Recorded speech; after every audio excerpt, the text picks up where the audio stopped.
Quiero comentarle un par de casitos que tengo. Son pacientes, una paciente tendrá más o menos unos 36 años que recuerde, con antecedente de pólipos. La tuve que operar 2 veces por histeroscopía. La segunda vez le hice una prueba del CD138, salió positivo, le dimos tratamiento con antibióticos, pero la paciente ha seguido Claro. tiene problemas de fertilidad y, se le dio tratamiento, pero se ha seguido pues con dolor, con sangrado. La otra paciente es una chica joven, bastante joven, de 24 años, con un año de inicio de vida sexual, y también con unos pólipos que jamás en mi vida lo había visto. Cuando entré a histeroscopía aquí, encontré 20 pólipos, creo que es poco. Creo que habían 100 pólipos, tanto de la cara anterior como posterior, lo cual me llamó muchísimo la atención. Se le sacaron pues los pólipos con tijera, pero ha seguido nuevamente con estas lesiones. El problema de ella, obviamente, es su fertilidad futura, porque ser joven, ¿no?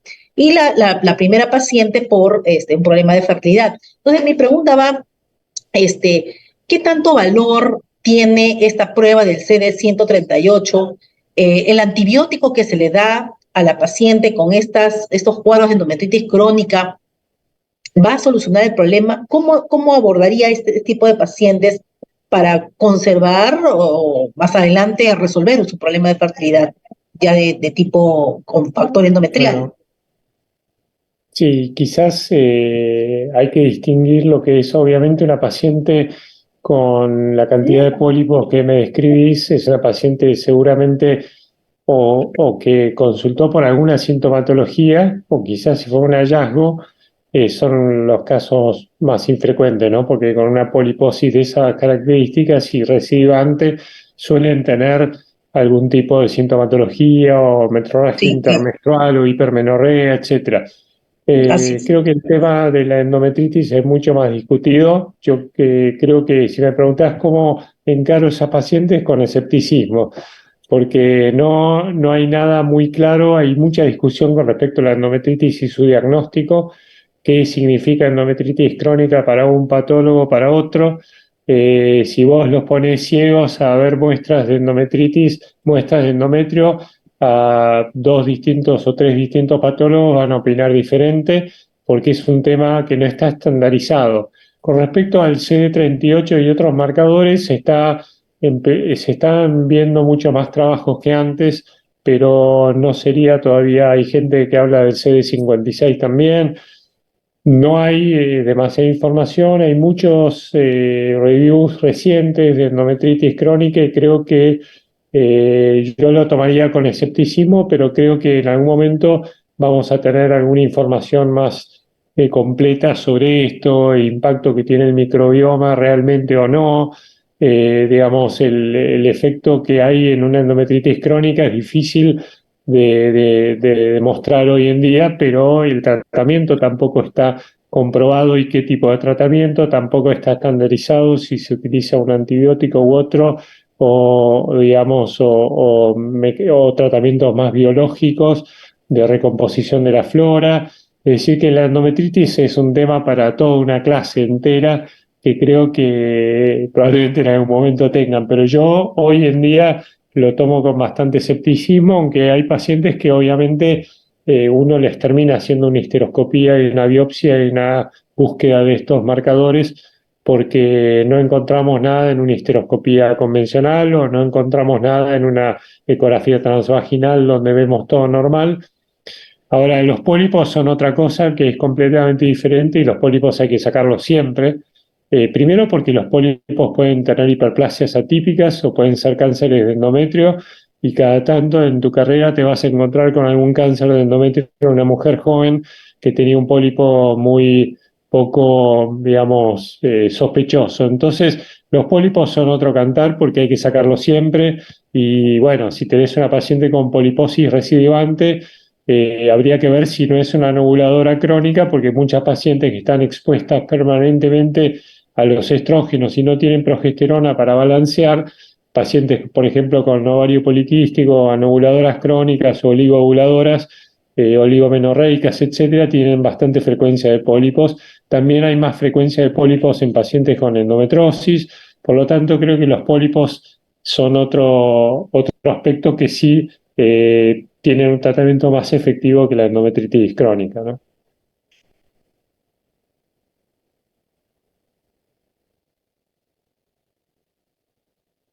¿Alguien quiere hacer algún comentario o pregunta? Sí, Pueden levantar la mano o pueden preguntar también por el chat, en un momento dado. sí, buenas tardes, buenas noches. Doctor, muchas gracias por su charla. Quería consultarle, en su exposición comentó que el ácido fólico es favorable para la fertilidad. Quería saber si esto también sería bueno para la pareja o solo para la mujer. Ese es uno. Y también quería saber si los antioxidantes tipo coenzima Q10, vitamina C o resveratrol ayudarían a la fertilidad de la mujer. Y la segunda pregunta, que en el artículo que presentó la colega, había una parte donde decía que hay antioxidantes con posible efecto adverso. Y nos podría comentar sobre ello también, por favor. Gracias. Con respecto al efecto adverso, no los conozco. Si hay algún trabajo, sinceramente no lo conozco. El problema de los antioxidantes y los complejos vitamínicos es muchas veces que no son iguales en todo el mundo.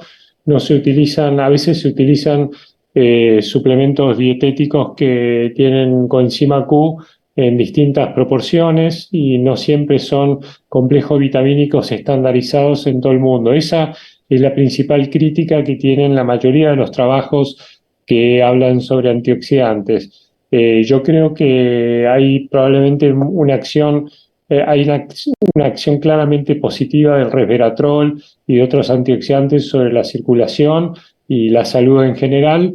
Creo que no está dilucidado claramente el efecto en la fertilidad, aunque hay trabajos, la mayoría de los trabajos muestran efectos beneficiosos tanto en la mujer como en el hombre.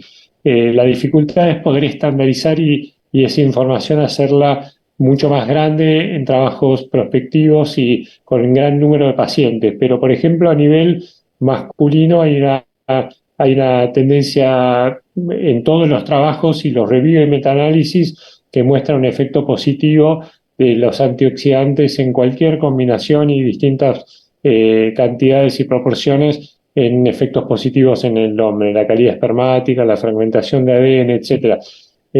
No tan fácil de ver en la mujer porque es muy difícil evaluar el efecto que tiene sobre la fecundidad natural, por ejemplo, o sobre la fecundación in vitro, donde los parámetros de confusión son tantos que es muy difícil evaluar el impacto que tiene una acción terapéutica como esa en la tasa de embarazo. Yo creo que es muy difícil de evaluar, pero uno tiene que ir por un poco por el sentido común y por el hecho de que no son nocivos, especialmente los complejos como los que decís o la coenzima Q, etcétera.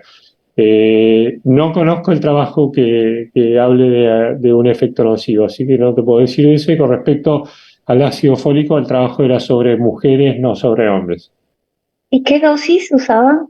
La dosis que se usa para preconcepción, 0,400, Mira, 300 en ese miligramos. trabajo no hay una dosis, lamentablemente, porque es un suplemento adicionado a, digamos, no recuerdo si era a un alimento o directamente en el agua corriente, pero no está dado como un suplemento de ácido fólico tomado.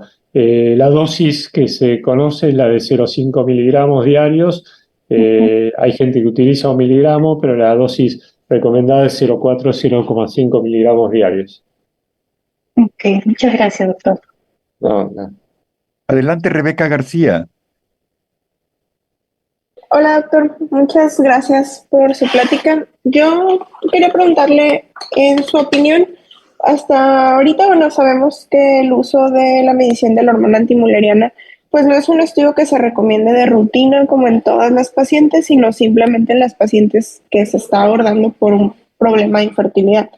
¿Usted cree que eso debería de cambiar? Que más bien, por ejemplo, el estudio, el solicitarle la medición de la hormona antimuleriana debería ser un estudio que se tenga que pedir a todas las mujeres de rutina a partir de cierta edad, como un tamizaje, o cree Bueno, que con la sí. medición del conteo folicular antral es como un marcador suficiente.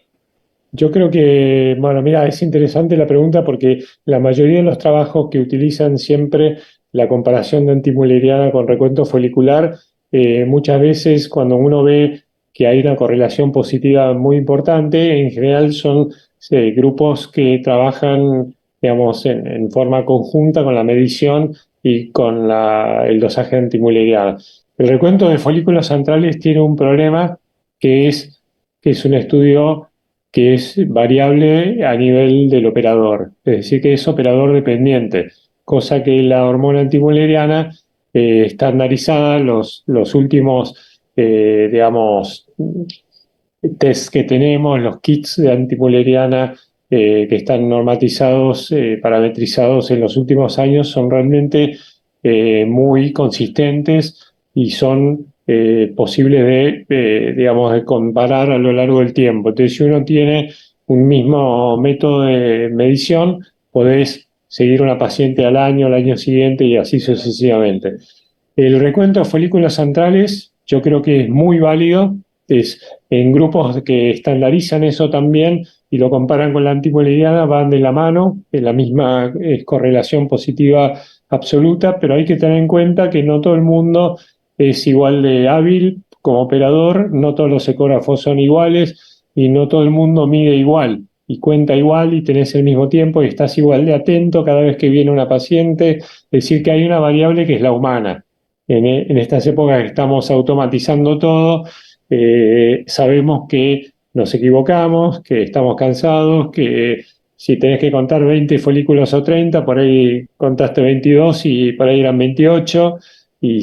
Pero bueno, obviamente que para el recuento, especialmente pacientes con bajo recuento, es muy fidedigno el recuento de folículos centrales y yo creo que es algo que sería recomendable de rutina. A partir de cierta edad, uno podría decir 30 años, por ahí 35, por ahí antes. Yo creo que no hay ningún inconveniente en educar a la gente. No es necesario que uno necesariamente pida una antimuleriana, pero si vos sos ginecólogo general y tenés un ecógrafo en tu consultorio, realmente no cuesta nada hacer un recuento de folículos centrales y asesorar a una paciente a partir, digamos, de los 30 años, por ejemplo. Y sobre todo, obviamente, interrogando sobre antecedentes familiares. Recuerden que muchas pacientes tienen antecedentes de menopausia precoz en la familia y a veces que tienen antecedentes que son importantes de recabar a nivel del árbol genealógico de los antecedentes propios como operaciones o exposiciones al tabaco y otros contaminantes tóxicos. Muchas gracias, doctor. Una pregunta con respecto al recuento de folículos centrales. Me ha pasado en pacientes con baja reserva ovárica que en un ciclo le encontraba 2 folículos y al otro ciclo le encontraba 4, 5. Entonces, cuando uno se encuentra ante esos casos, ¿vale la pena esperar o de repente puede ser intermensual que el recuento de folículos sea mejor en un ciclo que el otro? ¿Vale la pena esperar? Mira, esto justamente se está reviendo y es uno de los factores que podría explicar la diferencia en sensibilidad y valor predictivo que tiene la antimuleriana respecto de la ecografía. Primero que es hay una variabilidad del operador, pero también hay una variabilidad cíclica en el recuento folicular. Puede haber, digamos que no va a variar tremendamente, pero podemos encontrar incluso en otros momentos del ciclo menstrual. Nosotros clásicamente medimos el recuento folicular en fecha menstrual, pero hoy en día que sabemos que hay oleadas permanentes de reclutamiento folicular, muy frecuentemente encontramos en una paciente en fase lútea, quizás con un mejor recuento folicular que en fase menstrual. Por lo tanto, yo creo que tiene cierto valor, algo que hace muchos años, quizás Efraín se acuerde, pero había gente como Jairo García que promovía estudiar la FSH basal en distintos ciclos y solo arrancar una paciente cuando la FSH basal estaba baja, porque por supuesto que la FSH varía mucho y no es tan fidedigna como la antimuleriana, pero está explicando a veces que hay ciclos mejores que otros o hay momentos en los cuales el recuento folicular puede ser mejor. Y también hay una variabilidad cuando uno estimula la misma paciente a lo largo del tiempo. A veces nosotros hacemos 3 tratamientos en un año y podemos ver una variabilidad en el reclutamiento de folículos y en la recuperación ovocitaria del 20 al 25%. O sea que hay que tener en cuenta que uno piensa un poco en ciclos y está formateado para pensar en ciclos menstruales, pero el reclutamiento folicular y las oleadas foliculares son continuas. Doc, bueno, Doc, una pregunta. ¿Qué tanto valor le da para el recuento folicular al transductor vaginal volumétrico? No te puedo decir porque no tengo uno. Sí sé que hay trabajos que muestran que es más fidedigno. Como te decía, sobre todo en los recuentos foliculares muy altos, el uso de la volumetría es importante porque hay muchos folículos que quedan, digamos, superpuestos, a veces se cuentan mal y hay trabajos que muestran que la volumetría, y esto también va a aumentar con la automatización de los procesos. Yo creo que debe haber una ventaja en un estudio de recuento folicular antral en el estudio volumétrico. Por eso de que disminuye también la variabilidad interoperador. Con respecto a la pregunta de la colega anterior, entonces, ¿usted en qué momento evalúa y hace las ecografías para la evaluación de los folículos antrales, no siendo necesariamente la fase No, folicular temprana? sí, formalmente en fase folicular temprana, pero lo que te digo es que esto puede cambiar a medida que hoy estamos haciendo dobles estimulaciones, duo-stim, donde vemos en fase lútea, hay muchas pacientes que ovulan y en la segunda fase las ves unos días después de la ovulación y tienen mejor recuento. Yo creo que para poder hablar todos el mismo idioma tenemos que todo el mundo contar en el mismo momento, que es la fase basal, pero quizás eso cambie en el tiempo a medida que vayamos viendo algún cambio de este tipo. Yo creo que hoy en día tenemos que medir todos en fecha menstrual.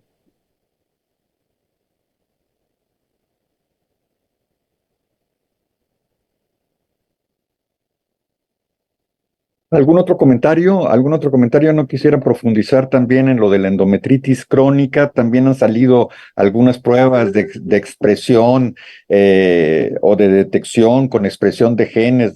Han tratado de hacer pruebas comerciales para la detección de la endometritis crónica que tampoco han sido validadas y que tampoco pues han demostrado su efectividad. En algún tiempo confiamos mucho o se confió mucho en la ERA. Yo nunca lo confié y lo utilicé.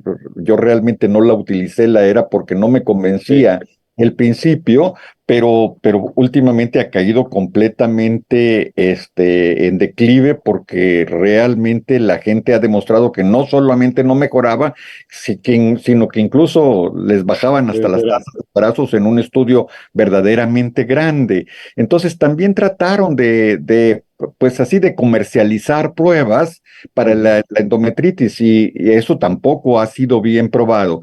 Creo que el valor de la histeroscopía sí es un valor verdaderamente útil tanto para diagnóstico de pólipos que pueden ser macro o micro pólipos, como detectar datos que sugieran endometritis o endometrios atróficos o septas intrauterinos, que realmente sí vale mucho la pena tomar en cuenta. Tratándose de un tema como prevención de la infertilidad, yo creo que una de las cosas que debe de quedar claro bajo todos los puntos de vista es asegurarles a las mujeres que por más bien que se mantengan en estado físico y que lleven una dieta mediterránea y que vayan al gimnasio todos los días y que estén en excelente condición física, el reloj biológico es el reloj biológico.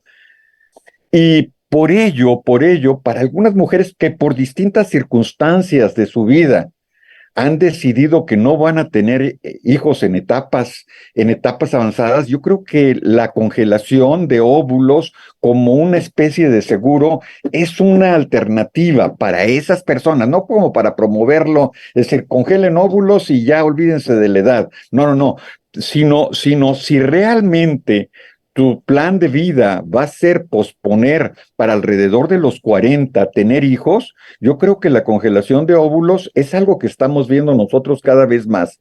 ¿No tienen preguntas al respecto? Aprovechen al doctor Marcos. Sí, sí, doctor, una pregunta más. A raíz de la congelación de óvulos, justo tengo una paciente de 44 años con muy baja reserva ovárica que quiere congelar óvulos. Le he comentado que su probabilidad de éxito de poder trabajar con sus óvulos es muy baja, muy baja. Sin embargo, ella insiste, es más, quiere hacer un banking de óvulos. ¿Qué me recomendarían para poder darle lo mejor que se le pueda dar a esta paciente que insiste con el tratamiento? ¿Cuánto tendría que usar de estimulación de hormonas de gonadotrofina si solo tiene 3 a 4 folículos? Considero que no debo usar 300 ni 250 porque creo que va a ser mucho para lo poco que voy a conseguir, pero me gustaría saber, por favor, sus Y opiniones.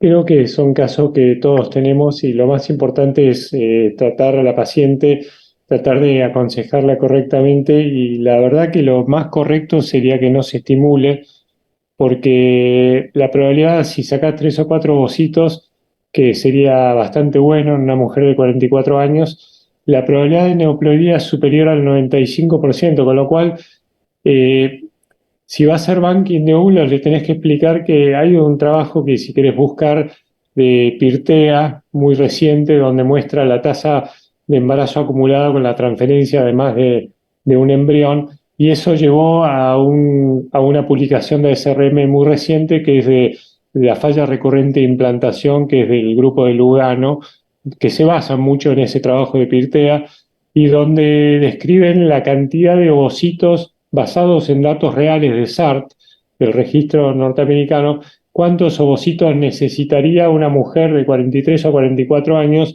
para que uno sea normal y genere un embrión euploide, y necesitas más de 30. Con lo cual, eso es lo que le tenés que explicar a la paciente. Ella te va a decir, bueno, pero por ahí ese óvulo sale la primera vez, porque eso es lo que dicen. Igual, y bueno, y le tenés que decir es en la probabilidad que existe, pero que es muy baja. Entonces, le tendrías que hacer más o menos 10 tratamientos, sacando 3 óvulos en cada uno, para que tenga alguna posibilidad de tener algún embrión euploide, y es posible que aún así no lo tenga. Con lo cual, yo en general cuando aconsejo pacientes que vienen por asesoramiento, incluso más jóvenes, también de 40 a 41, les muestro esos gráficos que están publicados. Hay muchos gráficos publicaciones que muestran la tasa, la cantidad de ovocitos que necesitas a cada edad para que se produzca un embrión euploide. Y esos son datos reales que están basados en los registros de miles y miles de casos. Entonces hay que explicarle a la paciente, ella te va a decir que bueno, que ella se tiene fe o que lo que sea. Bueno, quizás le tengas que hacer un tratamiento para que se dé cuenta que no, pero la mejor recomendación es que no haga nada. Y si tuviera que estimularla porque insiste, porque ya se le he dicho y vuelve y No hay vuelve. nada que te sirva más que hasta 300 unidades de gonadotrofinas, más que eso no la va a ayudar en nada y, digamos, no va a servir de nada. Simplemente tiene un techo que es la producción de su reserva ovárica, ese es el techo que va a tener. Entonces, por más Sí, que le aumente la probabilidad, la dosis de gonadotropinas, no te va a ayudar en nada. no, yo más bien no pensaba darle 300, que son 3 folículos, pero es lo que tendría que darle en todo caso. Yo Sí, creo que $250, lo que 300. deberías de pensar aquí es que yo entiendo el punto de decir, vamos a hacer mínima estimulación porque tiene muy Sí, pocos folículos por la edad y por la reserva ovárica. y por el éxito, ¿no? Que es Y por bajo. el éxito. Sin embargo, debido a esto de las oleadas y todo lo que se ha dicho en esta sesión, vale la pena un primer ciclo con la dosis máxima que manejes en tu centro y ver qué es lo que se obtiene. Si por lo que sea solamente se obtienen 3, puedes hacer mínima estimulación, es decir, ya probamos con lo máximo y usted no produce más de 3 en un ciclo. Vamos ahora, pero hay veces en que uno puede empezar con 2 o 3 y en el transcurso con las oleadas van aumentando un poquitito. Una cosa que debe de quedar claro y debe existir el consentimiento informado que tú le has hablado Sí, del bajo sí. pronóstico, de que le has hablado del bajo pronóstico y por supuesto de que por su edad y por su reserva ovárica, esos óvulos no solamente van a requerir ICSI, sino van a requerir diagnóstico genético preimplantatorio, porque si no, en lugar de resolverle un problema, le puedes No, causar un verdadero problema. Eso lo claro, tiene que entender muy bien. Yo no sí. creo que debamos de empezar, al menos es nuestra línea. Nosotros no empezamos con estimulación mínima en ninguna paciente porque siempre pues tenemos más fe en dosis altas de primera instancia, pero si vemos que realmente nada más produce 2 o 3 óvulos, podemos intentar, incluso con medicamentos orales, Exacto. podemos hacerlo. Ujú. Gracias, Estoy muchas de gracias, acuerdo. doctor. Ujú. Doctor Marcos, si puede en el correo me puede escribir el autor y alguna referencia para yo buscarlo en el Google. Sí, Sí, lo puede poner en el chat, es En el decir, chat, por y favor, le doctor. pueden seguir haciendo preguntas en el chat. El doctor Marcos va a estar varias semanas en el chat, lo que normalmente hacemos con todos los ponentes y sobre todo si alguna referencia les pareció muy interesante, decir, no me la podría escribir aquí para buscarla y revisarla con más cuidado. Ese estudio de los uteritas o ese estudio de la depresión folicular, que son estudios claves, clásicos. Yo creo que sí vale la pena en un momento dado tenerlos a la mano.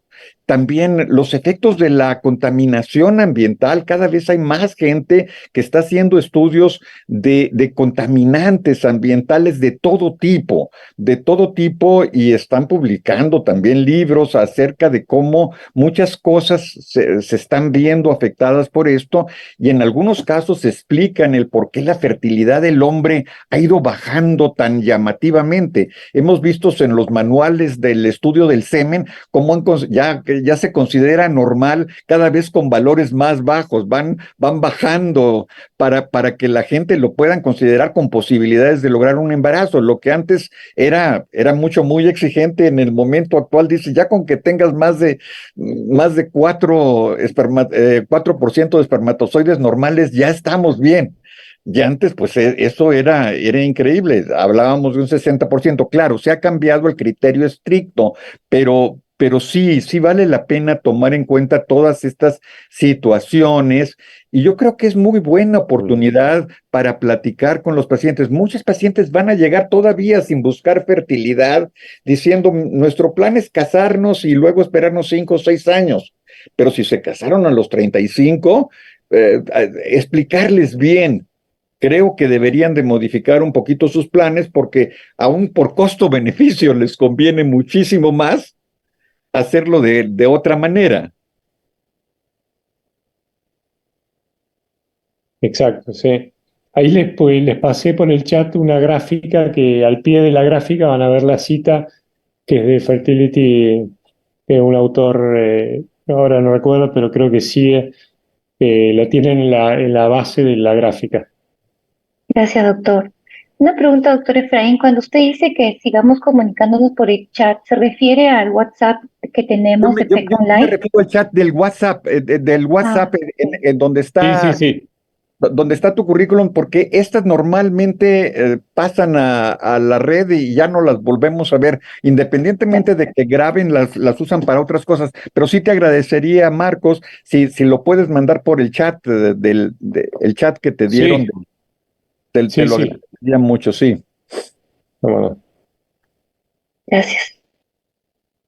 ¿Alguna otra pregunta, algún otro comentario? ¿Algo que les llame la atención? Hay preguntas en el chat, doctor. Hay preguntas en el chat. Sí. Pregunta la doctora Mireya Gutiérrez. Doctor, ¿usted usa el priming ovárico para la evaluación de la cuenta folicular antral en pacientes con reserva ovárica disminuida? ¿Cómo sería el priming ovárico? No entendí bien la pregunta. Si usas priming ovárico antes de la evaluación de la cuenta folicular antral o la utilizas sin priming ovárico. No, ciclo espontáneo, normal.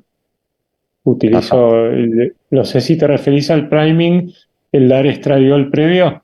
El dar estradiol previo, la mayor parte de la gente usa estradiol previo, aunque algunas gentes siguen utilizando anticonceptivos orales. Claro, no, yo no utilizo en general en ninguno de los dos casos. A veces utilizo priming con estrógenos cuando hay un antecedente de asincronía, pero no lo uso de rutina ni tampoco los anticonceptivos.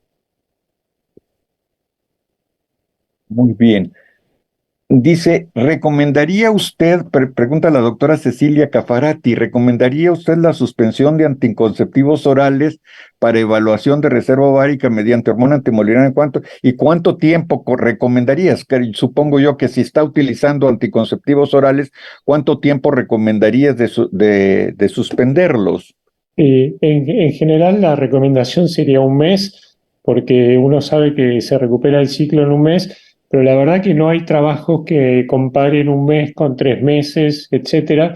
Lo que sí les puedo decir que he tenido muchas pacientes con un recuento folicular que era bajo utilizando anticonceptivos y que mejoró mucho luego de dejar el anticonceptivo. Entonces, anteriormente no se le daba mucha importancia. Yo creo que hoy en día mínimo de un mes, porque muchas de estas pacientes vienen usando anticonceptivos permanentemente y es su método principal de anticoncepción y no quieren descansar más de un mes o dos, ¿no? Pero yo creo que un mes es lo mínimo. Me parece que está bien porque ya sabemos que luego de 5 o 6 días de washout, el anticonceptivo ya el eje ya se recompone.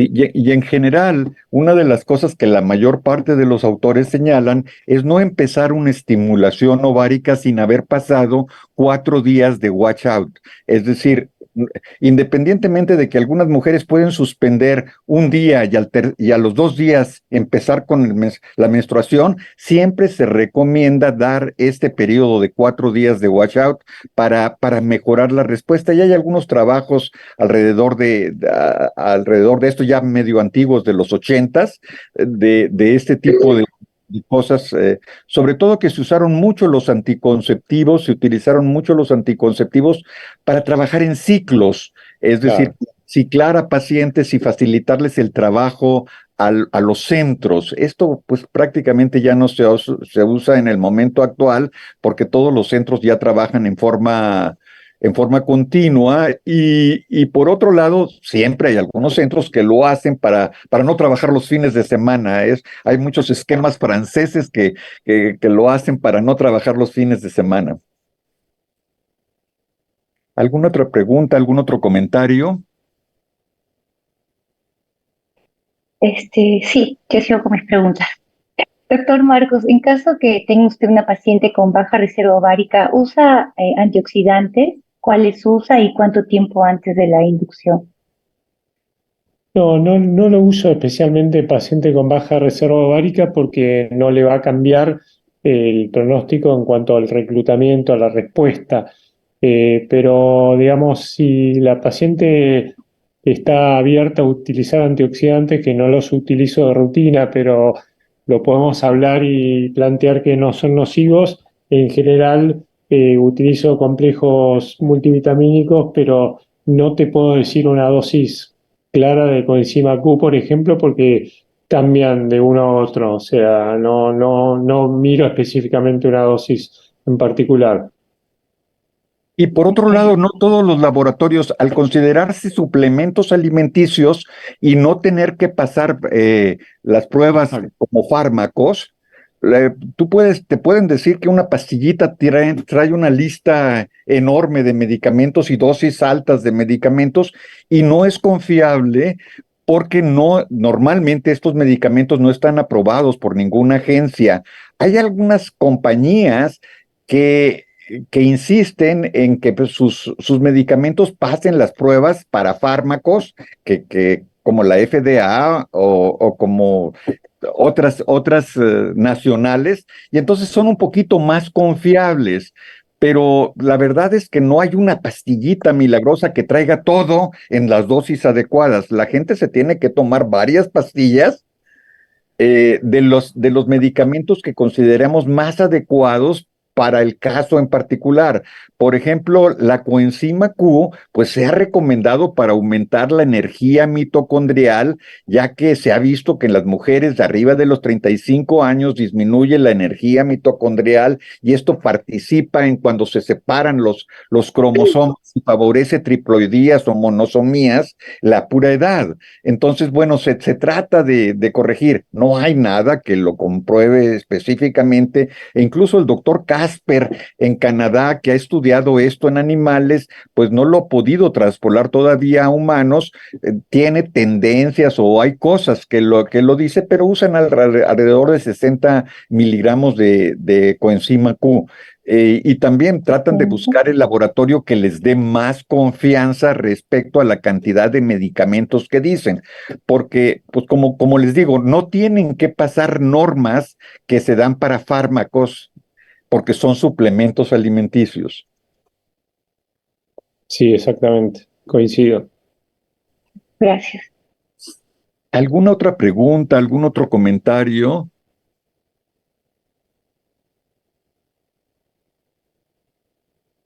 Bueno, les recuerdo que el doctor Marcos va a estar en el chat que tenemos por WhatsApp para que si le quieren hacer alguna pregunta, algún comentario o comentar algo que apareció que les llamó la atención respecto a alguno de las cosas que se trataron aquí respecto a prevención, valdría la pena señalarlo. Es decir, yo creo que sí podemos hacer mucho para prevenir desde una primera consulta de esas pacientes que apenas están planeando tener hijos. Hay muchas que, así como hay muchas muy descuidadas, hay mucha gente que quiere tenerlo todo, porque son competitivas y quieren todo tenerlo lo mejor posible.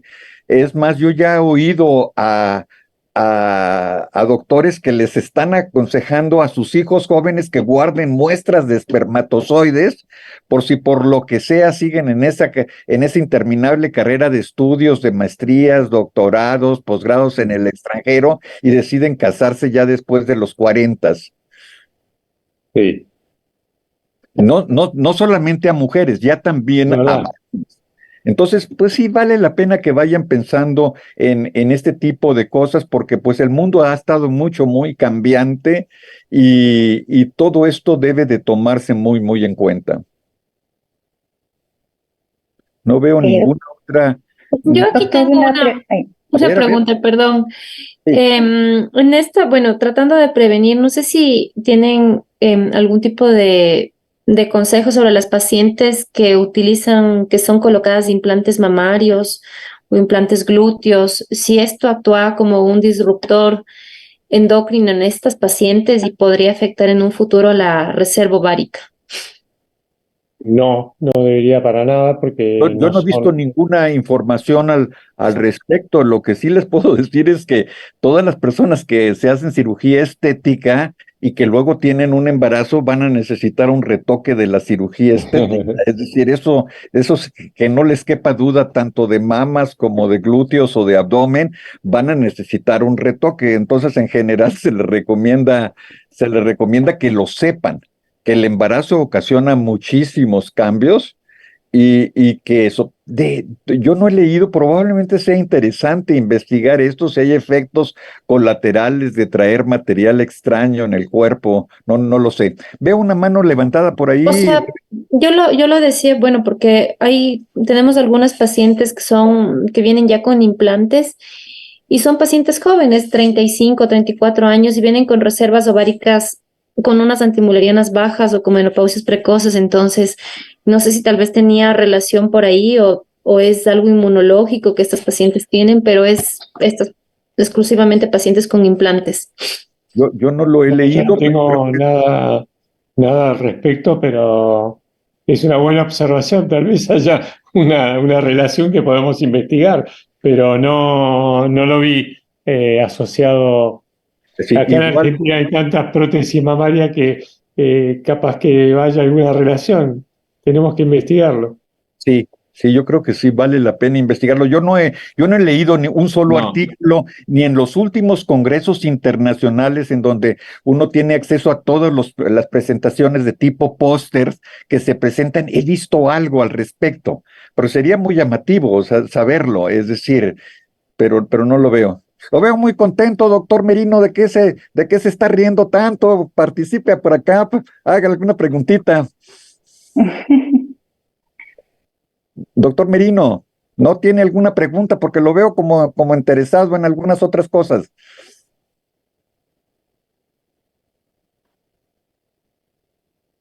Está divertido, pero no con esto. Aprovechando la Yo tenía una oportunidad, doctor. pregunta. Ah, ok. Sí. Aprovechando la oportunidad, ¿usted nos puede dar de repente una guía que si por determinadas edades uno debe aplicar el HCG para madurar los óvulos en la inducción, dependiendo del tamaño del folículo y la edad de la paciente? De repente en pacientes mayores no llegar a 18, 19, sino en 17, no sé, hay No, una relación con esto. no, creo que eso puede haber una relación con quizás la dificultad en establecer un estándar que sea común a todos distintos médicos que pueden medir diferente los folículos, pero sí puede pasar que las mujeres con reserva ovárica disminuida tienden a ovular más precozmente, entonces muchas veces vas a ver pacientes que con folículos de 16 o 17 producen una ovulación o tienen un escape folicular que te hacen cancelar un ciclo. Sí, es verdad que eso puede ocurrir, pero no toma una determinación.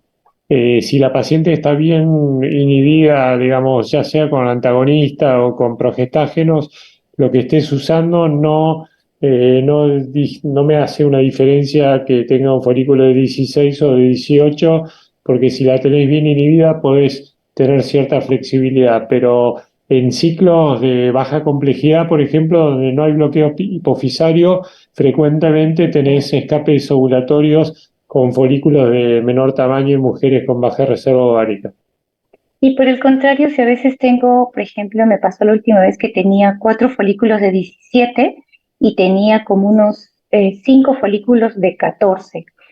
Entonces yo estaba en duda si esperar un poquito más. ¿Hay un problema en llegar el folículo a 20, digamos, mientras espera el resto?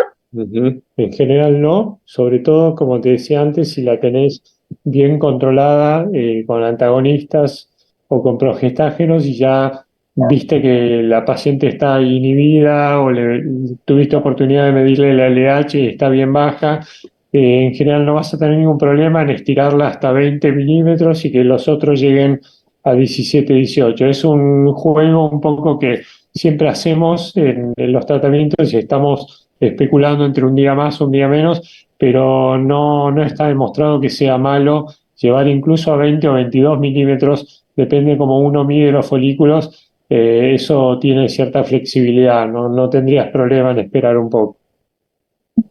Gracias, doctor. Había ahí una pregunta en el chat sobre si usas andrógenos durante o previo a la estimulación ovárica como coadyuvante en la estimulación ovárica, Marcos.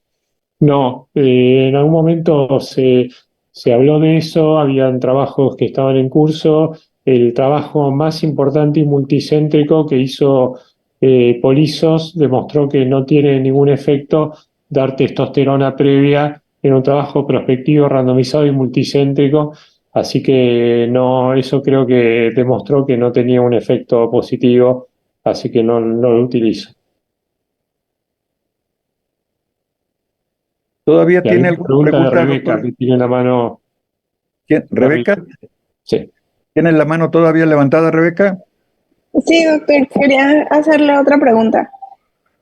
Yo sé que tal vez de esto todavía no hay mucha información, pero no sé si le ha tocado ver en su práctica respecto a los pacientes. Bueno, se ha hecho más frecuente las pacientes o los pacientes en el consumo de cigarrillos electrónicos o estos vapes se sabe pues que el tabaco tiene un efecto, ¿no? Tanto en la motilidad de las trompas, la calidad, todo eso.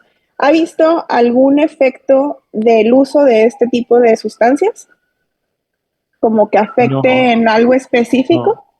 no. No, lamentablemente no vi ningún trabajo de tabaco usado en vaporizador, pero digamos, tal vez haya alguna diferencia. No lo creo. Los trabajos viejos incluso hablan del efecto de la nicotina, es el específico efecto de la nicotina, o sea, miden el metabolito principal que es la cotinina, que aumenta en el folículo, inclusive existe cotinina en fumadores. Así que no creo que cambie si lo fumas en combustión o en vaporizador. Ok. Y Pero no otra hay cosa, trabajo que yo sepa. sí, todavía es algo como nuevo, ¿no? Sí. El efecto, digo, esto ya también es muy reciente. ¿Sabes si hay alguna actualización de que las pacientes que recibieron la vacuna del COVID haya tenido algún efecto en algún impacto Sí. en la fertilidad? Ujú. No, los trabajos en general muestran que no. Puede haber efectos sobre el ritmo menstrual en el ciclo inmediato de la colocación, pero no hay, o por lo menos los trabajos que yo he leído no tienen una asociación con los resultados en tratamientos. Eso se ha demostrado que no hay un impacto. Gracias. Eh, Y hay una pregunta en el hay chat. una pregunta aquí del doctor Mandamiento que dice, ¿cuál sería la recomendación sobre fertilidad en pacientes obesas que van a ir a cirugía bariátrica? ¿Cuánto esperar para, es decir, obviamente se trata de obesidad mórbida que requieren cirugía bariátrica y una vez que han recuperado o se han acercado al peso ideal, ¿cuánto tiempo se recomienda para hacer un tratamiento de reproducción asistida?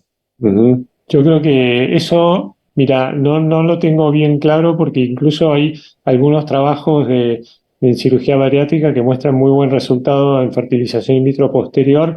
En general es cuando se recupera el ciclo o por lo menos 6 meses de mínimo posterior a la cirugía.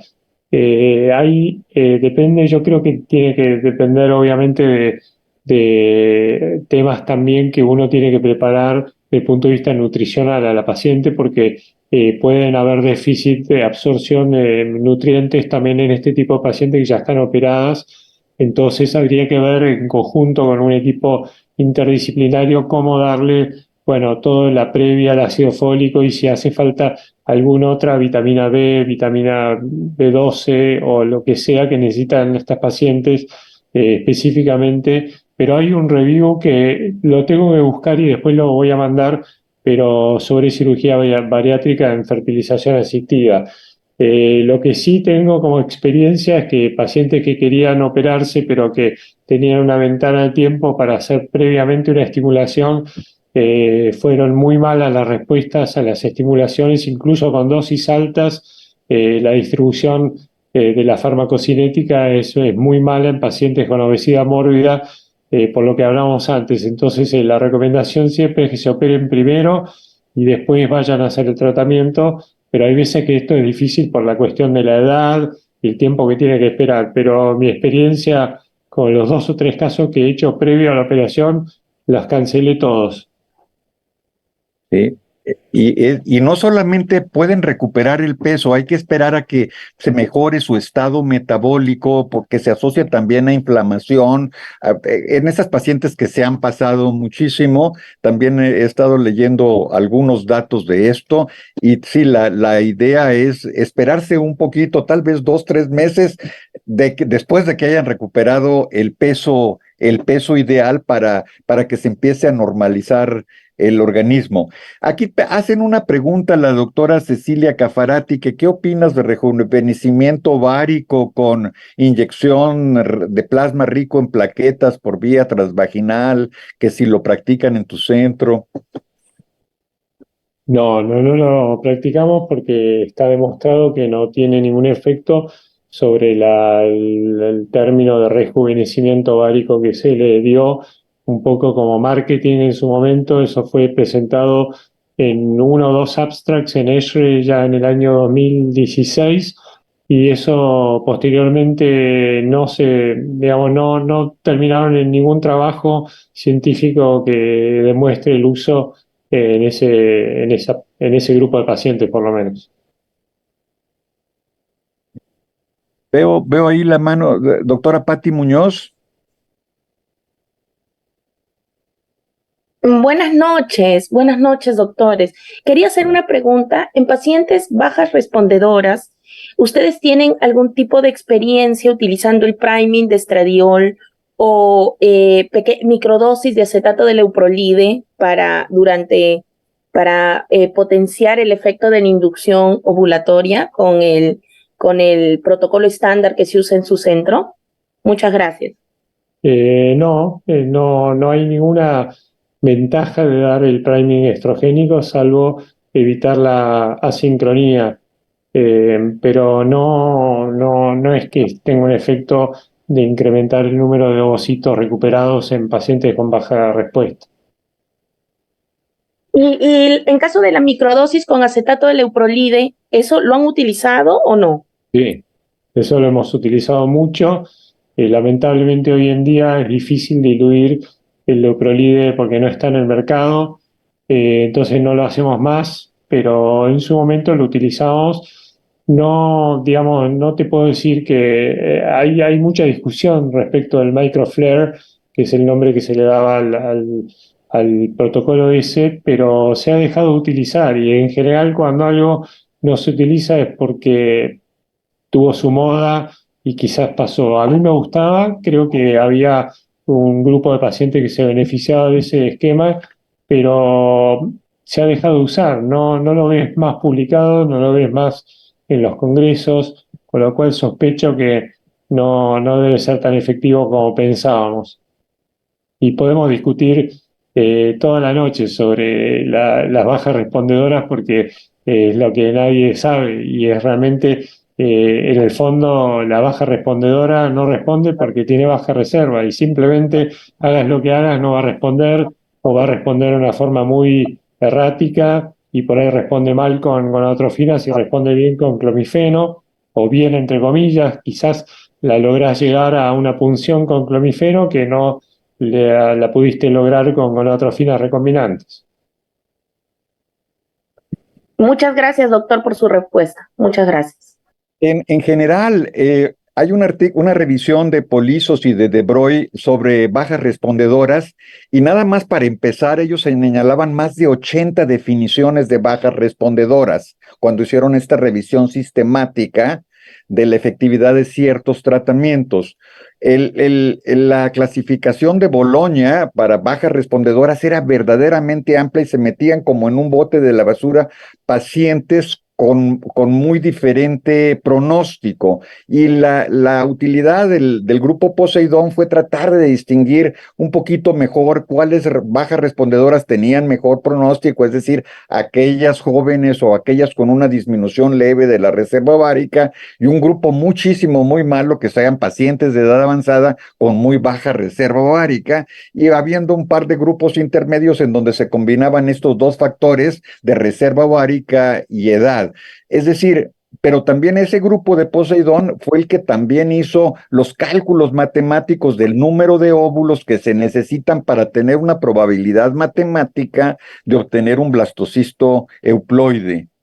¿Sí? Exacto. Sí. Veo acá un comentario muy largo de Luis Hurtado a todos. La guía SOP de la ESRA-SRM en el apartado de cirugía bariátrica en pacientes con obesidad dice 4.9.4 CR se debe asesorar firmemente a las mujeres sobre la probabilidad de un rápido retorno de la fertilidad y la necesidad de comprometerse a utilizar un método anticonceptivo eficaz, idealmente antes de la cirugía. Incluso cuando se desea un embarazo, se debe continuar con la anticoncepción hasta alcanzar un peso estable, generalmente después de un año, para evitar un riesgo significativamente mayor de restricción de crecimiento, prematuridad, tamaño pequeño para la edad gestacional. Yo creo que estamos de acuerdo en que no nada más hacerse la cirugía bariátrica, sino que hay que esperar un tiempo que recupere. En este grupo que se juntaron para establecer las últimas guías de SOP, pues ellos recomiendan un año. De acuerdo. Gracias. Entonces, acá veo, ¿qué opciones terapéuticas usa usted, doctor Horton, para mejorar el grosor endometrial? Eh, bueno, no mucho que se pueda demostrar. En endometrios muy finos de 5 menos milímetros, he probado el esquema con tocoferol y pentoxifilina durante muchos meses, se da de 4 a 6 meses, pero son pocos los casos de pacientes con realmente esos endometrios que está discutido cuál es el valor de corte, habitualmente de 6 milímetros para arriba, con un buen patrón se logran embarazos, y de 5 milímetros para abajo es muy difícil y no hay tratamientos efectivos, aunque se están evaluando los tratamientos con stem cells, por ejemplo, en endometrios muy finos o en el síndrome de Asherman, con lo cual quizás haya algún valor en ese tipo de tratamientos con pacientes muy comprometidas en su endometrio, pero los tratamientos, más allá de lo que es la estimulación ovárica o el uso de estradiol en la preparación endometrial, no hay nada que haya demostrado que sirva para el aumento del grosor endometrial, salvo ese, yo lo he utilizado muy pocas veces, el protocolo de tocoferol y pentoxifilina, me fue bien, pero la verdad que son pocos casos y no puedo recomendarlo, pero es una de las cosas que está publicada. Bien. Hacen preguntas aquí sobre tiempo que recomiendas. Digo, yo les digo, hay muchas cosas que todo mundo pues, quiere aprovechar al experto y preguntar de sus dudas que tiene, pero valdría mucho la pena profundizar sobre el tema. Es decir, van a tener temas de todo, de factor endometrial, de pérdida gestacional recurrente, de falla repetida de implantación, de todo van a tener, pero hay que tratar de sacarle jugo a esto y decir, y por supuesto un ponente puede decir, yo de eso no he leído, como yo he dicho y como ha dicho el doctor Marcos Horton, yo no he oído de vapeadores y fertilidad, yo no he oído todavía de efectos de prótesis en esto, pero sí valdría la pena, uno puede buscar alrededor de esto, entonces vale la pena profundizar en muchas de las cosas sobre el tema. El tema es prevención de la fertilidad, cómo podemos mejorar el pronóstico de personas que aún no tienen problemas y qué es lo que debemos recomendar y cómo le debemos de hacer, porque habitualmente pasamos por esto de utiliza esto para rejuvenecimiento ovárico, cómo trata las bajas respondedoras, sino tratar de sacarle más provecho al tema, leer un poquitito más, buscarle un poquitito más, comentar como se hizo ahí el comentario, nosotros hemos visto que la cirugía bariátrica se deben de esperar un año, se me hace muy válido. Adelante. ¿Alguien más que quiera hacer un comentario porque ya nos estamos acercando al tiempo? Solo comentarles que les puse en el chat acá de Zoom el trabajo sobre, uno de los trabajos sobre cirugía bariátrica, que es un review sobre salud periconcepcional en cirugía bariátrica. Perfectísimo. Pues creo que ya no hay más preguntas. Ya llegamos